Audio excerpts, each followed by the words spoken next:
MP தேர்தலில் 25 கோடி ஒருத்தருக்கு இருக்கணும், அவங்க தான் சீட்டுன்னு சொல்லி சீட்டு கொடுத்தாரு. அவரு தான் சீட்டு கொடுத்தாரு.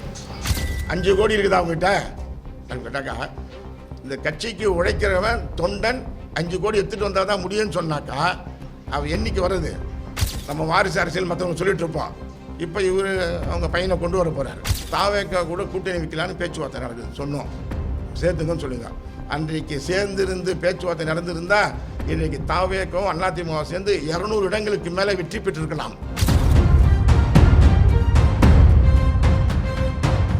ஆச்சி மசாலா, எந்த சமையலும் ருசி தேடும் ரகசியம். 20 ரூபாய். இப்போ எங்களுக்கு சீட்டு கொடுக்கல. அம்மா சீட்டு கொடுத்தாங்க. எப்படி கொடுத்தாங்கனாக்கா, தொண்டனா பார்த்து உழைப்பாளையா பார்த்து கொடுத்தாங்க. காசு கேட்க மாட்டாங்க, அவங்க காசு கொடுப்பாங்க. எனக்கு அவங்க காசு கொடுத்தாங்க. 2006 2014 சீட்டு கொடுத்தப்போ அம்மாவே காசு கொடுத்து எனக்கு செலவு பண்ணி நிற்க வச்சாங்க. ஆனால் இங்கே இப்போ எப்படின்னாக்கா 5 கோடி இருக்குதா அவங்ககிட்ட அப்படின்னு கேட்டாக்கா, இந்த கட்சிக்கு உழைக்கிறவன் தொண்டன் 5 கோடி எடுத்துகிட்டு வந்தால் தான் முடியும்னு சொன்னாக்கா அவன் என்னைக்கு வருது? புரட்சி தலைவர் நினச்சோன்னெல்லாம் கூப்பிட்டு வச்சு எம்எல்ஏ ஆக்கினார், மந்திரி ஆக்கினார். புரட்சி தலைவர் அம்மா யாரை நினச்சி நிற்க வச்சாங்க? மந்திரி ஆக்கினாங்க. இவர் அது இல்லை. பணம் இருந்தால் தான் பதவி, பணம் இருந்தால் தான் சீட்டுன்னு சொன்னால் எப்படி இருக்கும் சொல்லுங்கள் பார்க்கலாம். ஒரே ஒரு சின்ன உதாரணம்.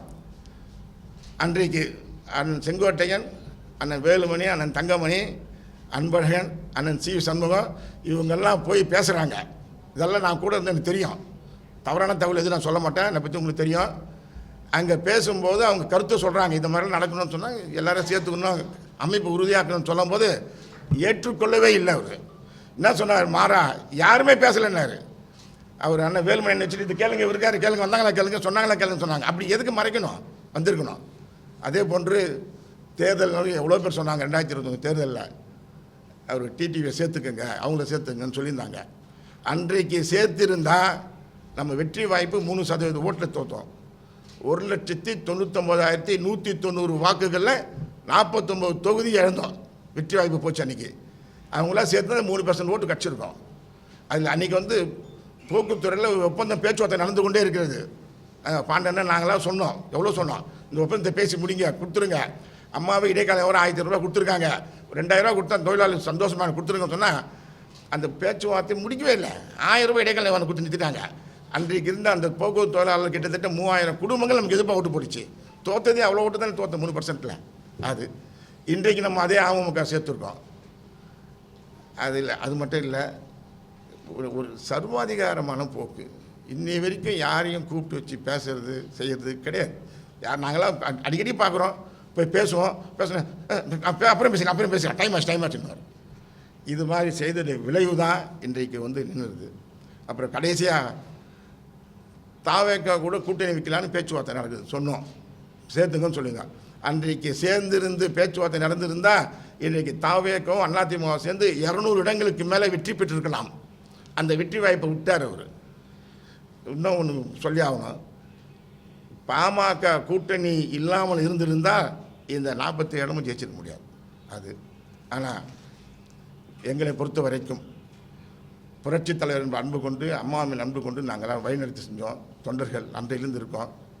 இன்றைக்கு தாவாக்கையில் அதனுடைய தலைவராக இருக்கின்ற மாண்புமிகு முதலமைச்சர் தளபதி மக்களால் ஏற்றுக்கொண்டிருக்கப்பட்ட விஜய் அவர்கள் புரட்சி தலைவரை வழிகாட்டியாக ஏற்றுக்கொண்டு இங்கே செயல்பட்டு கொண்டிருக்கிறார். அவருடைய வழிகாட்டியின் காரணமாக புரட்சி தலைவர் அம்மாவுடைய செயல் திட்டங்களை நிறைவேற்றி கொண்டிருக்கிறார். அம்மா உணவுங்கள்லாம் போச்சு. ஏழைகளுடைய பசிப்பணி தீர்த்தது, மாணவர்களுடைய பசிப்பணி தீர்த்த அம்மா உணவுங்கள்லாம் போயிட்டு இருந்ததை இன்றைக்கு புதுப்பித்து உயிர்ப்பித்து இன்றைக்கு அம்மா உணவகங்கள் சிறப்பாக செயல்பட்டு கொண்டிருக்கிறது. அம்மா 100 யூனிட் சொன்னாங்க, இப்போ 200 யூனிட் கொடுத்துட்ருக்காரு. அம்மாவுடைய திட்டங்கள், கல்யாணமான பெண்களுக்கு தாலி எல்லாம் கொடுங்கன்னு சொன்னாங்க, இவர் கொடுக்குறேன்னு சொல்கிறாரு. ஆக இதெல்லாம் எதிர்பார்த்து கொண்டு இன்றைக்கு அங்கிருந்து வெளியே வந்த நாங்கள் புரட்சி தலைவர் பெயரை மூச்சுக்கு 3 தடவை உச்சரித்தார் முதலமைச்சர் விஜய் அவர்கள். அந்த பொதுச் செயலாளர் ஆனந்த் அவர்கள் பேசுகிறாரு.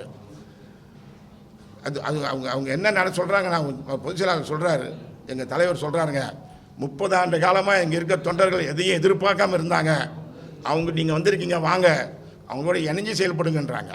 அந்த சீனியாரிட்டிக்கு மதிப்பு கொடுக்குறாங்க.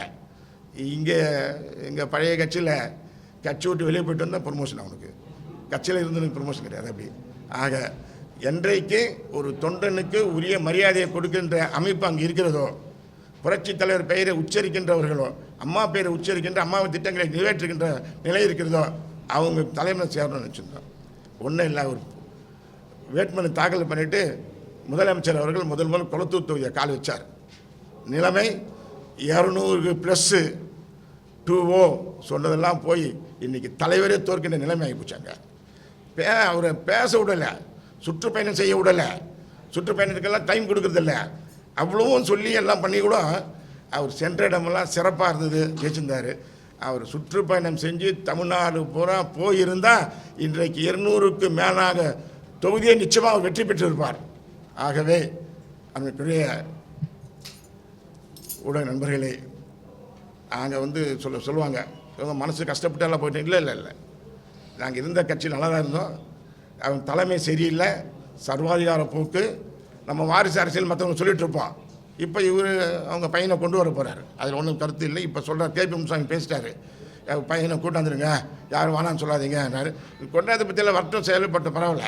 ஆனால் இதுக்காக இருந்தவர்கள் எல்லாம் இழந்து விட்டு எப்போ 32 எம்எல்ஏக்கள் ஒன்று சேர்ந்து நம்ம கூட்டணி ஆட்சி அமைக்கலாம், அவருக்கு மாண்புமிகு விஜய் அவர்களுக்கு ஆதரவு தரலாம்னு சொன்னபோது அதை கேட்க மறுத்து தனக்கு என்ன கிடைக்கும், முதலமைச்சர் பதவி கிடைக்குமான்னு சொல்லி கேட்டு மறுத்து நான் காரணத்தை விளைவாக வெளியே போனாங்க. அவங்க அது போனாங்க. எனக்கு இது சில மறைக்க இல்லைன்றாங்க. நாங்கள்லாம் இப்போ அங்கே இருந்தோம்.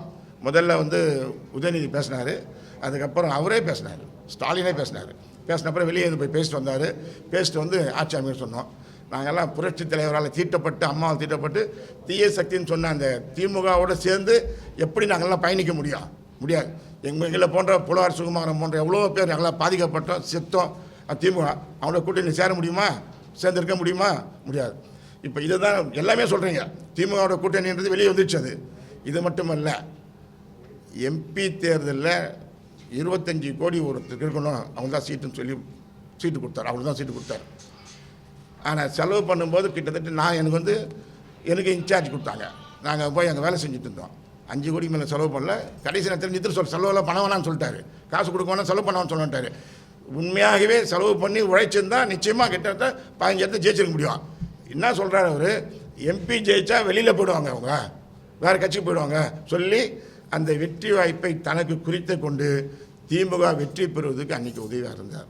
ஆச்சி மசாலா. எந்த சமையலும் ருசி தேடும் ரகசியம் 20 ரூபாய்.